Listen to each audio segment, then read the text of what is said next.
LiSTNR production.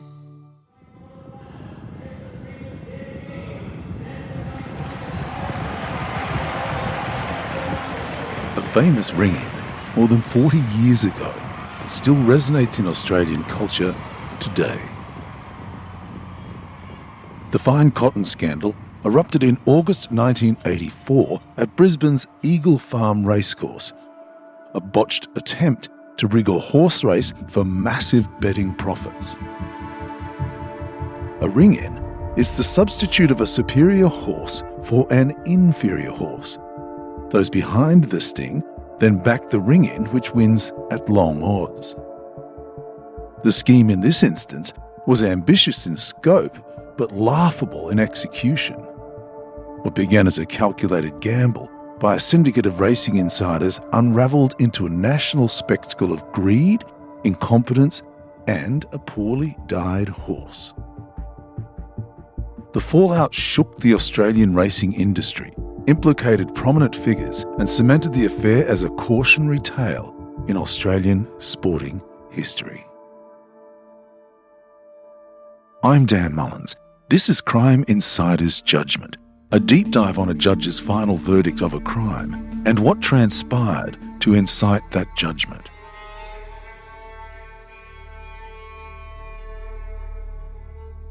Fine Cotton was an unassuming 8-year-old thoroughbred gelding foaled in 1976 in New South Wales. A brown horse with white markings on its hind legs, he had plodded through a lacklustre career, mostly in low-tier races in southern Queensland.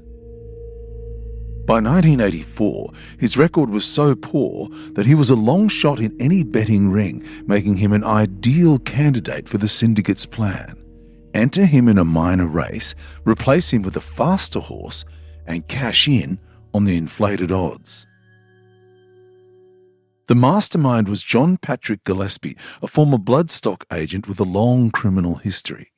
Gillespie's rap sheet boasted over 300 convictions, including theft and fraud, and he'd recently been released from Brisbane's Bogger Road jail in early 1984. With underworld ties and racing expertise, he saw Fine Cotton as his ticket to a fortune.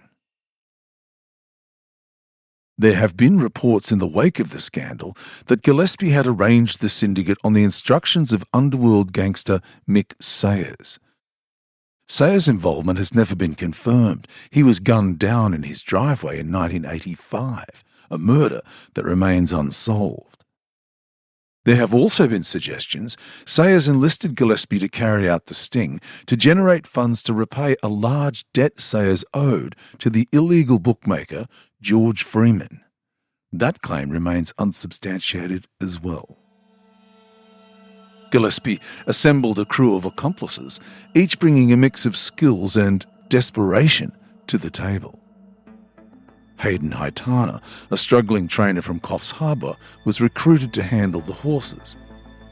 A heavy drinker with a reputation for cutting corners, Haitana was lured by Gillespie's promise of a $20,000 payout, enough to clear his debts. Robert North, a Brisbane resident, offered his Tarragindi backyard as a makeshift base for the horse's transformation. The syndicate also included tangential figures like bloodstock agent John Chandler, one of Gillespie's aliases, and even Father Edward or Ted O'Dwyer, a Catholic priest whose role remains murky but added a bizarre twist to the tale. The most controversial players were Bill and Robbie Waterhouse, titans of Australian bookmaking. Bill, a legendary figure in the betting world, and his son Robbie, an ambitious heir to the family empire, were accused of complicity after the scandal broke. Whether they were active participants or merely caught in the crossfire remains debated, but their names amplified the affair's notoriety. The target was the Commerce Novice Handicap, a second division race over 1,500 metres at Eagle Farm with a modest $6,000 purse. Fine Cotton's dismal form ensured long odds, 33-1 at the outset, setting the stage for a betting plunge that could yield millions if the substitute won. The original stand-in was Dashing Solitaire, a sprinter bought for $10,000.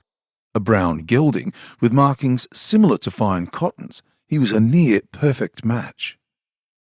Gillespie sent him to Wendy Smith, a respected trainer in Coffs Harbour, under the guise of legitimate preparation. Smith, unaware of the plot, cared for the horse until tragedy struck. A week before the race, Dashing Solitaire gashed its leg on a barbed wire fence, sidelining it indefinitely. With the clock ticking and money already sunk into the scheme, the syndicate pivoted to Bold Personality, an open-class bay gelding purchased in a last-minute scramble. Bold Personality was a cut above Fine Cotton, having competed successfully in higher-grade races. But he posed a problem. His bay coat and lack of white leg markings made him a poor visual match. Undeterred, Gillespie and his crew decided to disguise the horse, banking on a slapdash makeover to fool stewards and spectators. The transformation unfolded in Robert North's backyard under the cover of darkness. Armed with Clairol hair dye, white spray paint and bandages, Gillespie, Haitana and North set to work. They massaged dye into Bold Personality's coat to darken it, aiming for Fine Cotton's brown hue, but the result was an unnatural orange colour. White paint was slathered on his legs to mimic Fine Cotton's markings, but it dripped and clumped, creating a cartoonish effect. Bandages hid some of the mess, but the horse looked more like a reject from a costume party than a convincing substitute. Despite the obvious flaws, the syndicate pressed on, driven by greed and a misplaced confidence that no one would notice. The trio realised the hair dye had left the horse an orange colour, so it was put into a float and transported to Gillespie's home in leafy St. Lucia. There, the horse was hosed down and shoed before being transported to the track. On August 18, 1984, Bold Personality, masquerading as Fine Cotton, arrived at Eagle Farm. The syndicate had spread word of the ring-in through hushed channels, whether by design or indiscretion, sparking a betting frenzy. Punters, including syndicate members and their associates, flooded bookmakers and TAB outlets nationwide with bets on Fine Cotton. Opening at 33-1, the odds crashed to 7-2 as the money poured in, with some Sydney rings offering as low as 6-4. Estimates pegged the potential haul at over $1.5 million, equivalent to roughly $4.5 million today if the horse won and the bets were paid out.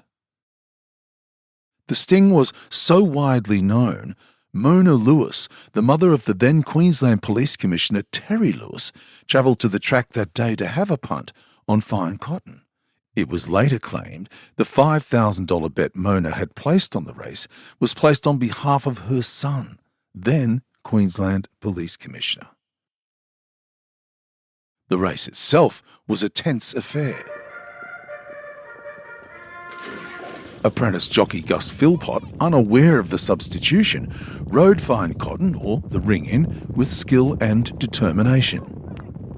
Bold Personality's superior ability shone through, and he surged across the finish line a neck ahead of Harbour Gold, winning in a time of 1 minute 29, a respectable but not suspiciously fast performance for the class. For a fleeting moment, it seemed the syndicate had pulled it off. The victory, however, was short-lived. The betting plunge had raised red flags among bookmakers and stewards who were already wary of irregularities. As Fine Cotton returned to the winner's circle, spectators and officials noticed something off. The horse's coat glistened with an odd sheen, and white paint was peeling from his legs, streaking down in the humid Brisbane air. His bandages were slipping, revealing mismatched markings. Whispered turned to shouts. This wasn't fine cotton. Stewards launched an immediate investigation, hauling the horse to the swab stall for inspection. Trainer Hayden Haitana, listed as Fine Cotton's handler, was nowhere to be found. He'd fled the track after the race, tipped off to the brewing storm, not before heading to the racetrack bar to knock back 2 quick beers. Jockey Gus Philpott, genuinely bewildered, insisted he'd ridden the horse he was given. The syndicate's house of cards began to collapse. Within hours, the ruse was confirmed. The horse was bold personality, identified by his distinctive features and later by veterinary records. Fine Cotton, the real one, was tracked down to a property in Coffs Harbour, untouched by dye or glory. The race was voided, bets were frozen, and a police manhunt began for the conspirators.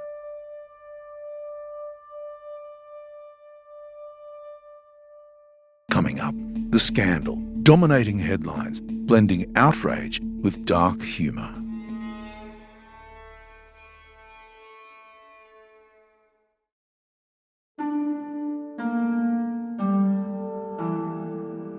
Ring-ins are nothing new. Take, for instance, the Antonich brothers at the Stawell Gift.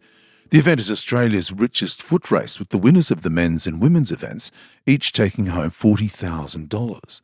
Scott Antonich was favourite to win the event in 1988. His coach, Sam Martin, decided to put a substantial bet on his charge. He then had Scott's identical twin brother, Paul, be openly seen eating meat pies and drinking beers on the morning of the event. Ever keen-eyed punters could see Scott wasn't taking his run seriously, and his odds lengthened. Paul later left the arena, and Scott turned up for the starting pistol and won. Easily. The coach, Sam Martin, picked up a cool $33,000. The brother hadn't substituted in the actual race, so there was nothing illegal in what the coach had done.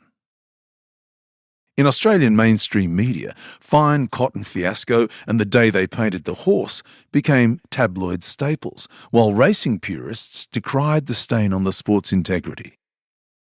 Gillespie, the ringleader, went on the run, but was arrested 2 weeks later in South Australia, hiding under yet another alias. Haitana was nabbed in Adelaide after a nationwide search, his drinking habit and loose lips making him an easy target. Robert North and other minor players were rounded up in Brisbane, their backyard escapade now a matter of public ridicule. Legal consequences were swift. Gillespie copped a 4-year prison sentence for fraud and conspiracy, his criminal history sealing a harsh penalty. Haitana received 18 months, reduced for cooperating with authorities. North and others faced lighter charges, mostly fines and short-term bans. The courts painted the scheme as a greedy, ill-conceived plot that insulted the racing community. The Waterhouse family emerged as the scandal's lightning rod. Bill and Robbie were accused of knowing about the ring-in and taking bets to hedge their losses, allegations they vehemently denied and still do. Racing stewards banned Bill for 14 years and Robbie for 17, effectively exiling them from the sport they dominated. The evidence was circumstantial, large bets placed through their books and Robbie's presence at Eagle Farm, but the stigma stuck. Decades later, both maintained their innocence, with Robbie rebuilding his career after the ban lifted in 2001. Wendy Smith, the innocent trainer of Dashing Solitaire, was cleared of wrongdoing but suffered reputational damage. Father Ted O'Dwyer's role, possibly as a courier or investor, remained unproven, though his name added a surreal footnote. Punters who'd backed Fine Cotton were left empty-handed, their winnings voided, while bookmakers dodged a multi-million-dollar bullet. A subsequent inquiry heard Father Ted O'Dwyer had travelled from his inner Sydney parish to the Appin Greyhound track to place 4 $1,000 bets and one $100 bet, the latter being from his own pocket. He stood to collect $20,000 for each of the $1,000 bets and $2,000 for his own investment. The suggestion has always been he placed the bets on behalf of Robbie Waterhouse, which has never been proven. A subsequent inquiry heard from Robbie Waterhouse, who testified that he had not backed Fine Cotton. Instead, he had used Melbourne investment banker Ian Murray to place the bet on behalf of Waterhouse's client, Gary Clark. Murray later lied to an Australian Jockey Club inquiry, claiming the bet as his. He later told a subsequent Racing Appeals Tribunal that he had placed the bet at Waterhouse's request. The bet was actually organised by Clark, but the person placing the bet was actually Mick Sayers. During his trial, Gillespie testified that Sayers had orchestrated the scheme and that Waterhouse had not been involved. In an incredible twist to the story, in 2010, Gillespie claimed the sting was never intended to succeed. He told the Melbourne journalist Adam Shand he had actually bet heavily on Harbour Gold, the clear favourite who was eventually awarded the win after Fine Cotton's expulsion. He told Shand that after serving 5 months in custody and 2 years of home detention of his 4-year sentence, he was released from prison to enjoy the $1.8 million proceeds from the corruption. He claimed the inspiration for the double sting was Sydney illegal starting price bookmaker Mick Sayers, who summoned him to his Sydney home in Beachside, Bronte, earlier in 1984. Gillespie said Sayers spread out $1 million in cash on his dining table. Sayers told Gillespie the money was for Sydney's SP King George Freeman, who had hoodwinked his rival in another race the previous month. Gillespie told Shand Freeman had fixed a race where there was just one trier. All the rest of the jockeys had been paid to pull their horses up. You could still do that in those days if you had enough money. Sayers had taken bets from Freeman on the horse and had lost $1 million when it came home. Now Sayers was determined to square up with Freeman. He said Sayers had been looking for someone who could pull a ring in and was introduced to Gillespie by a notorious armed robber, Bertram Douglas Kidd. The pair had met in Brisbane's Boggo Road jail. Gillespie told Shand he had earlier tried his hand at another ring-in without success, but convinced Sayers that in failing he could pull off a far greater coup. Gillespie said, eager to gain revenge on his nemesis Freeman, Sayers financed the entire ring-in operation, which ultimately netted him $12 million. The conman said Fine Cotton's trainer Hayden Haitana had not been told of the double sting and believed that the syndicate was backing Fine Cotton, not Harbour Gold. There is a further twist in the tale. Hayden Haitana always maintained he didn't want to go through with the fix but feared for his safety. Another trainer, George Brown, allegedly refused to execute a ring-in involving a horse called Risley, and his badly tortured body was subsequently found in his burnt-out car in April 1984, just 4 months before the Fine Cotton affair. Hayden Haitana has asserted that he did not want to execute the fix but was threatened with a similar fate to Brown if he didn't proceed. Back to Gillespie's interview with journalist Adam Shand in 2010. Gillespie claimed no one was aware of the sting until his people began calling ring-in once the race had ended. He claimed he and his syndicate had to make sure Fine Cotton won and was exposed as a fraud so they could collect on the horse that came second. He said it wasn't until Haitana was interviewed on television that Gillespie's involvement in the scam became known. Gillespie told Shand that soon afterwards he was with his syndicate teammate Robert North when George Freeman rang. Gillespie told Shand, Bob handed the telephone to me and Freeman said to me, "We know what you have done and I am sending 2 men to Brisbane to fix you up." I replied, "They had better be your best blokes, otherwise they wouldn't be coming back." Then I hung up. He said Robert North fainted. Gillespie said he had kept in touch with Sayers after the ring-in. He had lodged his $1.8 million share of the winnings in an offshore account. Gillespie said he believed that Sayers had hidden up to $12 million in winnings in a Swiss bank account. In February 1985, Sayers was shot dead outside his home by 3 masked gunmen. Gillespie believed that Sayers may have been murdered for his part in the Fine Cotton ring-in. Though Gillespie was sentenced to 4 years jail for the ring-in, he served only 5 months in custody and a further 2 years of home detention, and he claimed that when he got out of jail, his $1.8 million reward was waiting for him. He left Australia in the late 1980s and bought restaurants and bars in Thailand and Malaysia while becoming involved in the fast and loose end of Asian racing. The Fine Cotton scandal exposed gaping holes in racing oversight.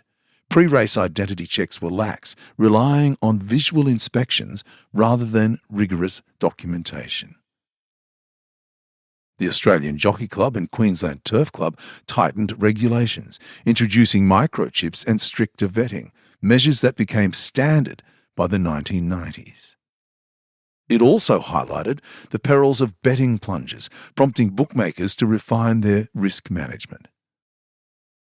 Culturally, the affair became a touchstone of Australian larrikinism, a tale of rogues undone by their own absurdity. The image of a dye-streaked horse lumbering to victory under a cloud of suspicion entered folklore. Books, documentaries, and even a 1986 telemovie immortalised the saga, blending fact with embellishment. Lindsay Hartwig, a Queensland Member of Parliament, took to the floor of the Parliament just weeks after the sting, taking exception at racing authorities and police, who, he said, failed to do their job adequately. He told the Parliament, "Within 20 minutes of the win by Fine Cotton in the 5th, stewards made the announcement that the horse had been disqualified. They said that the horse which won the race was none other than Bold Personality, an open handicap winner.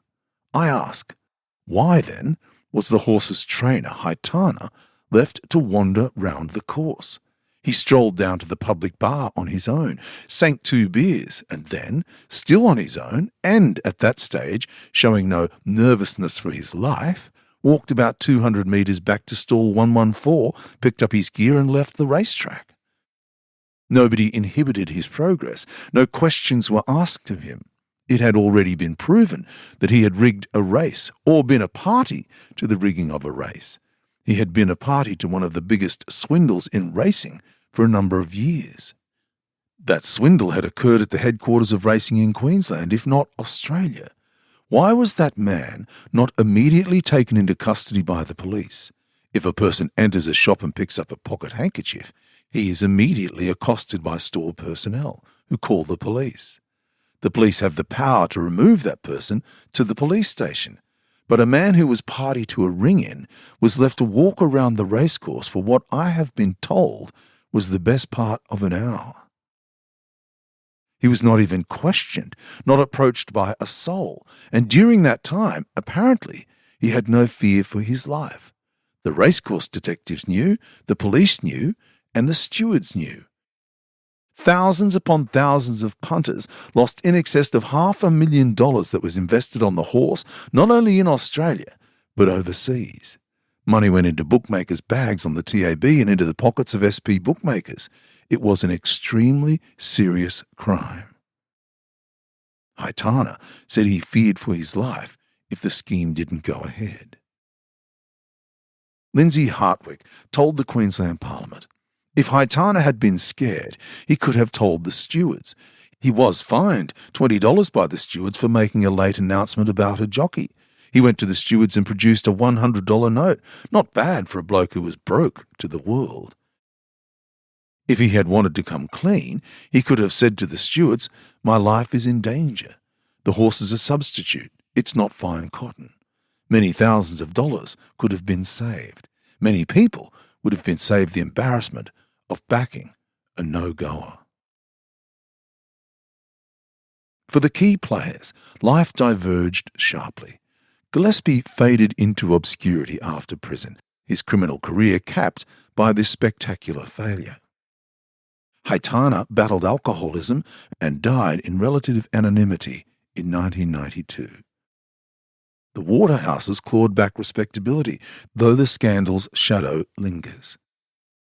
Fine Cotton himself lived out his days quietly, retired from racing and untouched by the chaos he unwittingly sparked. The Fine Cotton scandal was a perfect storm of ambition and ineptitude. A syndicate's dream of $1 million coup crumbled under the weight of amateurish execution. Hair dye, spray paint, and a horse that couldn't hide its true colours.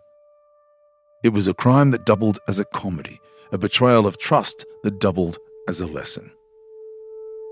On August 18, 1984, Eagle Farm didn't just host a race, it staged a debacle that Australia will never forget. Thanks for listening to Crime Insider's Judgements. We love hearing your feedback, so please rate and review this episode. If you have a case you want us to cover, let us know via Instagram at LiSTNR Crime or TikTok at LiSTNR Crime Team. I'll be back again next Thursday with another case. I'm Dan Mullins. Thanks for listening. This series was recorded and produced on Gadigal land.